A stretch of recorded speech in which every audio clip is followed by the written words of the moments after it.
कभी सोचा है कि जब चुनाव जीतने की घोषणा होती है और जब संसद में पहला भाषण दिया जाता है, उसके बीच असल में होता क्या है? देखिए, ये सफर सिर्फ एक कुर्सी तक पहुंचने का नहीं है। ये एक पूरी संवैधानिक यात्रा है, जिसके हर कदम पर नियम हैं, जिम्मेदारियां हैं और कुछ ऐसे वादे हैं जो हर सांसद को निभाने ही पड़ते हैं। तो जब चुनावी ढोल नगाड़े शांत हो जाते हैं और जीत का जश्न भी खत्म हो जाता है, तब तब असली काम शुरू होता है। एक चुने हुए प्रतिनिधि को देश का कानून बनाने वाले एक सांसद में बदलने के लिए आखिर किन-किन औपचारिक बाधाओं को पार करना पड़ता है? आइए इस पूरी प्रक्रिया को परत दर परत समझते हैं। हर सांसद की कहानी की शुरुआत यहीं से होती है, लाखों लोगों के भरोसे से। इसी भरोसे को हम कहते हैं जनादेश। ये सिर्फ एक चुनावी जीत नहीं है, बल्कि ये संसद के दरवाजे की वो चाबी है जो सीधे जनता अपने प्रतिनिधि को सौंपती है। लेकिन ये जनादेश हमेशा के लिए नहीं होता।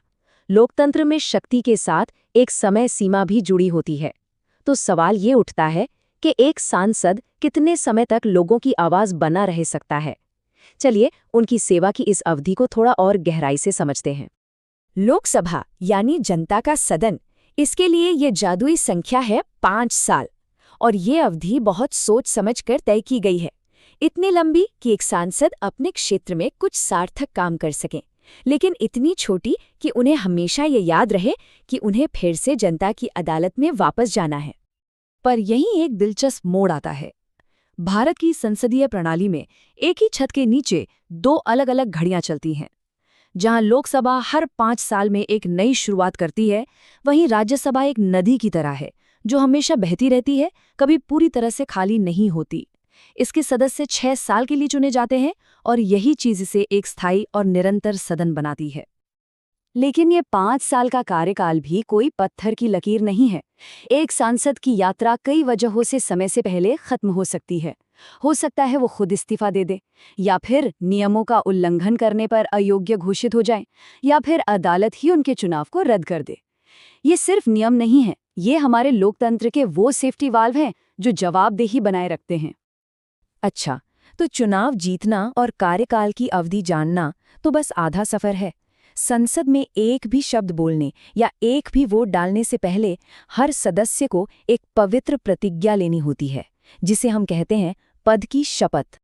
शपथ लेना मतलब ये कोई महज औपचारिकता नहीं है। ये उस पुल की तरह है जो एक चुनावी विजेता को एक काम करने वाले सांसद से जोड़ता है। और इस पुल को पार किए बिना संसद के गलियारों तक पहुंचने का कोई दूसरा रास्ता है ही नहीं। इस शपथ के केंद्र में है ये शक्तिशाली वादा। ये सिर्फ शब्द नहीं है, ये एक वचन है जो हर सांसद को याद दिलाता है कि उनकी पहली और सबसे बड़ी जिम्मेदारी किसी व्यक्ति या पार्टी के प्रति नहीं, बल्कि देश के सर्वोच्च कानून यानी भारत के संविधान के प्रति है। सीधे शब्दों में कहें तो ये शपथ एक तरह का संवैधानिक ताला है। ये पक्का करता है कि देश की बागडोर संभालने वाला हर व्यक्ति उसी एक नियम की किताब से खेलेगा जो हम सभी को एक साथ बांधती है, और वो है हमारा संविधान। चलिए अब एक ऐसे विषय पर आते हैं जिस पर अक्सर बहस होती है, लेकिन जो सार्वजनिक सेवा की हकीकत के लिए बेहद जरूरी है। सांसदों का वेतन और भत्ते। आखिर 24 घंटे देश की सेवा करने की कीमत क्या है? इन सभी वित्तीय लाभों के लिए एक ऑफिशियल शब्द है, परिलब्धियां। इसे आप एक सांसद के सैलरी पैकेज के तौर पर समझ सकते हैं। इसमें सिर्फ हाथ में आने वाला वेतन ही नहीं, बल्कि वो सभी सुविधाएं भी शामिल हैं जो उन्हें अपना काम ठीक ढंग से करने में मदद करती हैं। तो इस पैकेज में क्या क्या है? एक मूल वेतन है जो उनके काम का मुआवजा है। फिर एक निर्वाचन क्षेत्र भत्ता है, क्योंकि एक सांसद का काम सिर्फ दिल्ली में नहीं बल्कि अपने क्षेत्र की गलियों में भी होता है। और सेवा खत्म होने के बाद वित्तीय सुरक्षा के लिए पेंशन। लेकिन यहाँ सबसे दिलचस्प और विवादास्पद पहलू ये है कि ये वेतन तय कौन करता है? जवाब है सांसद खुद, संसद के जरिए। तो अब तक हमने 3 अलग-अलग टुकड़ों को देखा है, कार्यकाल, शपथ और वेतन। लेकिन जब आप इन तीनों को एक साथ जोड़ते हैं तो ये एक सांसद की पूरी तस्वीर बनाते हैं। एक सीमित समय, एक अटूट वादा और अपने कर्तव्य को पूरा करने के लिए जरूरी संसाधन। आप इन तीनों को लोकतंत्र के 3 स्तंभों की तरह सोच सकते हैं। कार्यकाल जो है वो शक्ति पर एक सीमा लगाता है, शपथ कर्तव्य की दिशा तय करती है जो सीधे संविधान की ओर इशारा करती है, और वेतन ये पक्का करता है कि कोई भी व्यक्ति, चाहे उसकी आर्थिक पृष्ठभूमि कुछ भी हो, देश की सेवा के लिए अपना जीवन समर्पित कर सके। ये तीनों मिलकर ही एक स्वस्थ लोकतंत्र की नींव रखते हैं।